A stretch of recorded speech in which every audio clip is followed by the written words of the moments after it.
یہودا کا بادشاہ عزیہ۔ شاہ اسرائیل یربام کے 27ویں برس سے شاہ یہودا امسیہ کا بیٹا عزریہ سلطنت کرنے لگا۔ جب وہ سلطنت کرنے لگا تو 16 برس کا تھا، اور اس نے یروشلم میں 52 برس سلطنت کی۔ اس کی ماں کا نام یکولیا تھا جو یروشلم کی تھی، اور اس نے جیسا اس کے باپ امسیہ نے کیا تھا ٹھیک اسی طرح وہ کام کیا جو خداوند کی نظر میں بھلا تھا، تو بھی اونچے مقام ڈھائے نہ گئے، اور لوگ اب تک اونچے مقاموں پر قربانی کرتے اور بخور جلاتے تھے۔ اور بادشاہ پر خداوند کی ایسی مار پڑی کہ وہ اپنے مرنے کے دن تک کوڑی رہا اور الگ ایک گھر میں رہتا تھا۔ اور بادشاہ کا بیٹا یوتام محل کا مالک تھا اور ملک کے لوگوں کی عدالت کیا کرتا تھا۔ اور عزریہ کے باقی کام اور سب کچھ جو اس نے کیا، سو کیا وہ یہودا کے بادشاہوں کی تواریخ کی کتاب میں قلم بند نہیں؟ اور عزریہ اپنے باپ دادا کے ساتھ سو گیا، اور انہوں نے اسے داؤد کے شہر میں اس کے باپ دادا کے ساتھ دفن کیا، اور اس کا بیٹا یوتام اس کی جگہ بادشاہ ہوا۔ اسرائیل کا بادشاہ زکریا۔ اور شاہ یہودا عزریہ کے 38ویں سال یربعام کے بیٹے زکریا نے اسرائیل پر سامریا میں 6 مہینے بادشاہی کی، اور اس نے خداوند کی نظر میں بدی کی جس طرح اس کے باپ دادا نے کی تھی، اور نبات کے بیٹے یربعام کے گناہوں سے جن سے اس نے اسرائیل سے گناہ کرایا باز نہ آیا۔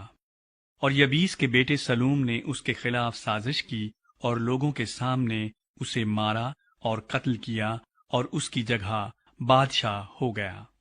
اور زکریا کے باقی کام اسرائیل کے بادشاہوں کی تواریخ کی کتاب میں قلم بند ہیں۔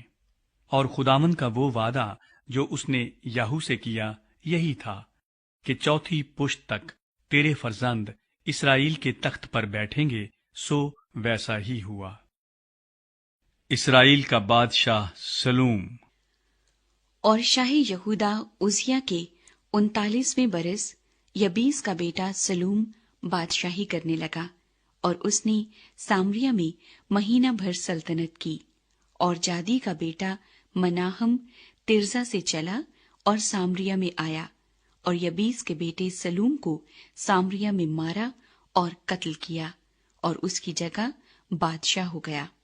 اور سلوم کے باقی کام اور جو سازش اس نے کی، سو دیکھو وہ اسرائیل کے بادشاہوں کی تواریخ کی کتاب میں قلم بند ہے۔ پھر مناہم نے ترسا سے جا کر تفسا کو اور ان سبوں کو جو وہاں تھے اور اس کی حدود کو مارا، اور مارنے کا سبب یہ تھا کہ انہوں نے اس کے لیے پھاٹک نہیں کھولے تھے، اور اس نے وہاں کی سب حاملہ عورتوں کو چیر ڈالا۔ اسرائیل کا بادشاہ مناہم۔ اور شاہ یہودا عزریہ کے 39ویں برس سے جادی کا بیٹا مناہم اسرائیل پر سلطنت کرنے لگا، اور اس نے سامریا میں 10 برس سلطنت کی۔ اور اس نے خداوند کی نظر میں بدی کی اور نبات کے بیٹے یربعام کے گناہوں سے جن سے اس نے اسرائیل سے گناہ کرایا اپنی ساری عمر باز نہ آیا۔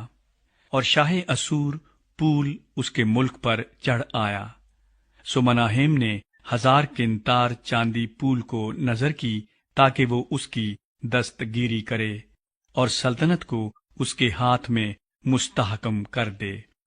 اور مناہیم نے یہ نقدی شاہ اسور کو دینے کے لیے اسرائیل سے یعنی سب بڑے بڑے دولت مندوں سے 50 مسکال فی کس کے حساب سے جبرن لی، سو اسور کا بادشاہ لوٹ گیا اور اس ملک میں نہ ٹھہرا۔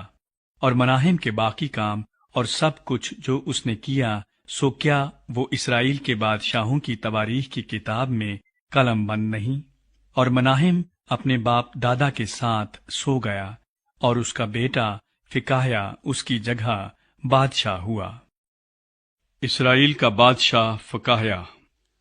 اور شاہ یہودا